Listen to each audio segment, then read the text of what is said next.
যে আন্দোলনের একটা তো ধারা আছে, এটা 15-16 বছর ধরে ক্রমান্বয়ে বিল্ড আপ হতে হতে হতে হতে একেবারে চূড়ান্ত পর্যায়ে চলে আসছে। এবং যখন মানুষের রাগ ক্ষোভ একেবারে শীর্ষে শেষ পর্যায়ে আসছে, তখন জুলাই অগাস্ট আন্দোলনে অবশ্যই এটাকে একটা বড় ধাক্কা দিয়েছে। এবং এই যে সমস্ত দেশের মানুষের যে অংশগ্রহণ, সর্বস্তরের মানুষ, এটার এই জন্য আমাদেরকে এটাকে আমরা গর্বিত যে দেশের এমন কোনো মানুষ না যারা অংশগ্রহণ করেনি, সব স্তরের মানুষ গ্রহণ করেছে। এবং এই জন্যই আন্দোলনের যে মানুষের আকাঙ্ক্ষা প্রত্যাশা অনেক বড় হয়ে দাঁড়িয়েছে। এবং বাংলাদেশের মানুষের এই বিগত 15-16 বছরের যে চিত্র, সেখান থেকে একটা মানুষের মনোজগতে একটা আকাঙ্ক্ষা, একটা প্রত্যাশা জেগেছে, যেটা পরিপূরণ করতে রাজনীতিবিদদের সচেষ্ট থাকতে হবে, তাদেরকে ধারণ করতে হবে। এবং যে সমস্ত রাজনৈতিক ব্যক্তি দল সেটা ধারণ করতে পারবে না, তাদের জন্য আগামী দিনে বাংলাদেশের রাজনীতি কঠিন হবে। তো এটাই অত্যন্ত গুরুত্বপূর্ণ যে এত লোকের ত্যাগ, আজকে 15-16 বছর 60-70 লক্ষ বিএনপি নেতাকর্মী সহ অন্যান্য নেতাকর্মীর যে মিথ্যা মামলা, হাজার হাজার নেতাকর্মী গুম হয়েছে, খুন হয়েছে, পুলিশের হেফাজতে মৃত্যুবরণ, জেলে চিকিৎসার অভাবে মৃত্যুবরণ, আমার সামনে জেলে চিকিৎসার অভাবে মৃত্যুবরণ করছে।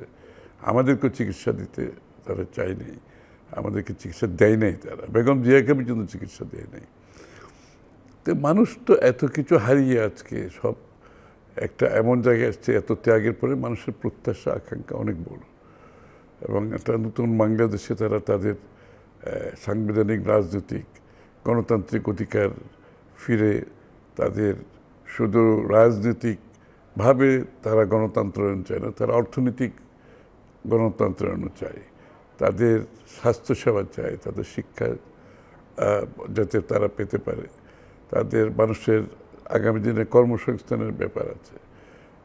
সার্বিকভাবে একটি স্বাধীন দেশে একটা নাগরিক অধিকার, সিভিক রাইট নিয়ে সবাই বাঁচার একটা বড় আকাঙ্ক্ষা জন্মেছে। এবং এটা বড় চ্যালেঞ্জ, এটা আগামী দিনে যারা সরকারে যাবে তাদের জন্য অনেক বড় চ্যালেঞ্জ, রাজনীতিবিদদের জন্য সার্বিকভাবে চ্যালেঞ্জ।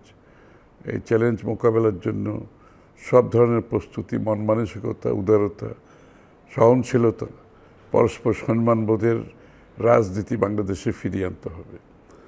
যে অন্যর প্রতি দ্বিমত পোষণ করেও যে আমরা তাদের প্রতি সম্মান জানাতে পারি, সেটা তো কোনো অসুবিধা নেই। তো যত সংস্কারই করা হোক, যদি রাজনৈতিক সংস্কৃতিতে পরিবর্তন না আসে, সেটা কিন্তু খুব বেশি অগ্রসর হওয়া খুব কঠিন হবে। এই জন্য আমরা দল হিসেবে আমরা জোর দিচ্ছি যে রাজনৈতিক সংস্কৃতিতে সহনশীলতা, পরস্পর প্রতি সম্মানবোধ, দ্বিমত পোষণ করেও সম্মান রাখা কোনো অসুবিধা নেই। তার মাধ্যমে সকলে ঐক্যবদ্ধভাবে কিছু জায়গায় ঐক্যমত হবে, কিছু জায়গায় হবে না। এবং এটা জনগণের সিদ্ধান্তের পরিপ্রেক্ষিতে পরিবর্তন আনতে হবে, জনগণের কাছে সকলকে যেতে হবে। জনগণের যে মালিকানার কথা এতদিন আমরা বলেছি, জনগণের সেই মালিকানা সত্যিকার অর্থে ফিরিয়ে দিতে হবে এবং তাদের চিন্তার, প্রত্যাশার, আকাঙ্ক্ষার প্রতিফলন ঘটাতে হবে। তো এটাই নতুন বাংলাদেশের সকলের প্রত্যাশা এবং আমাদের সকলকে এটা ধারণ করতে হবে, সেভাবে আমাদের রাজনীতিকে গুছিয়ে নিতে হবে। 1 বছর পার করলাম আমরা এখন জুলাই বিপ্লবের। তো এই 1 বছর পরে এসে রাজনৈতিক যে পরিবর্তন, রাজনৈতিক সামাজিক সব দিক থেকে যে পরিবর্তনটা আমরা আশা করে বিপ্লবটা হয়েছিল, 1 বছর পরে এসে আপনার কি মনে হচ্ছে আমাদের যে আশাটা ছিল সেটা কতটুকু পরিপূর্ণ হয়েছে? বা 1 বছরের মধ্যে তো এটা তো একটা ট্রানজিশন গভর্নমেন্ট, তা এটা তো পরিপূর্ণ করতে হবে আগামী দিনে যারা সরকার আসবে তাদেরকে। এটা তো হচ্ছে একটা স্বৈরাচার ফ্যাসিস্টের পরবর্তী সময়ে এটা ট্রানজিশন করে ডেমোক্রেটিক অর্ডার ফিরে যাওয়ার জন্য যে সময়টুকু, সেটার যথেষ্ট এবং সেই কাজগুলোই করা মূলত।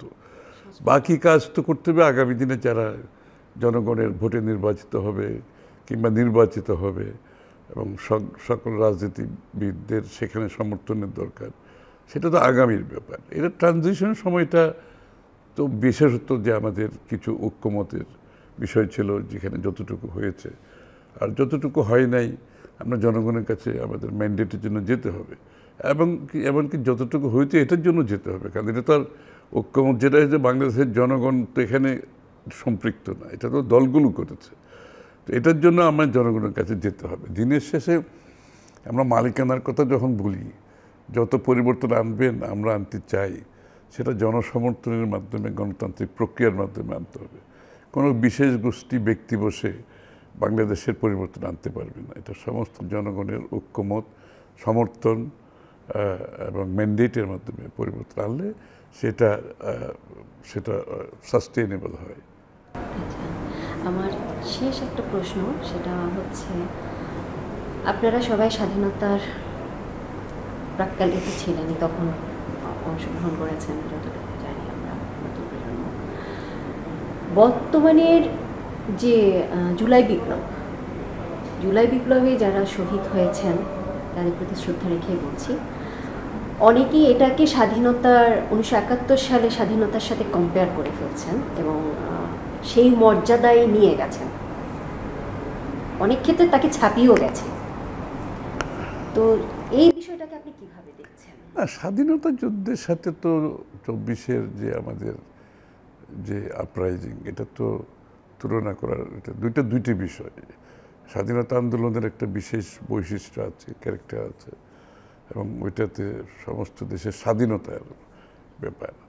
আর এটা হচ্ছে আমাদের গণতান্ত্রিক যে অধিকারগুলো কেড়ে নিয়েছে, আমাদের নাগরিক অধিকারগুলো কেড়ে নিয়েছে, এবং দেশের উপর যে একটা অবিচার, নিপীড়ন, অত্যাচারের থেকে মাধ্যমে, লুটপাটের মাধ্যমে তারা দেশকে একেবারে একটা খুবই খারাপ জায়গায় নিয়ে একটা গর্তের মধ্যে আমরা পড়ে গেছি, ডিচের মধ্যে। তো সেখান থেকে বেরিয়ে আসার সংগ্রাম ছিল এটা, এবং সংগ্রামে আমরা সফল হয়েছি সকলে মিলে ঐক্যবদ্ধভাবে।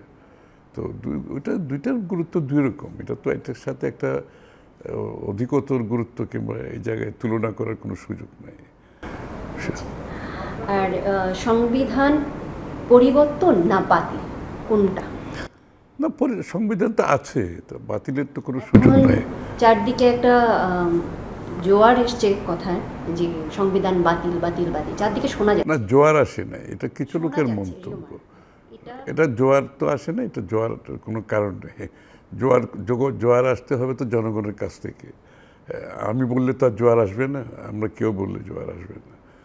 সুতরাং সংবিধান আমাদের আছে, সংবিধান পরিবর্তনের যথেষ্ট সুযোগ আছে। সংবিধান তো কোনো ধর্মীয় গ্রন্থ না, এটা পরিবর্তনশীল। এটা এখন পরিবর্তন, সামনে আরও পরিবর্তন হবে। এটা তো যখন যে প্রয়োজনীয়তা দেখবে পরিবর্তনের সুযোগ আছে। এখানে বাতিল করার প্রশ্ন কেন আসবে? আমি তো কোনো কারণ দেখছি না। সংবিধান যদি পরিবর্তন করার দরকার, পরিবর্তন তো সুযোগই আছে, এবং সেটা জনগণের মতামতের পরিপ্রেক্ষিতে পরিবর্তন করতে হবে। কোনো একটি গোষ্ঠীর, কোনো একটি দলের কিংবা ব্যক্তির ইচ্ছায় তো সংবিধান পরিবর্তন করার অর্থ হলো আবার আমরা সেই অগণতান্ত্রিক, অসাংবিধানিক পথে চলছি, যেটা শেখ হাসিনা করেছিল। তো সেই পথে তো আমরা যেতে চাই না।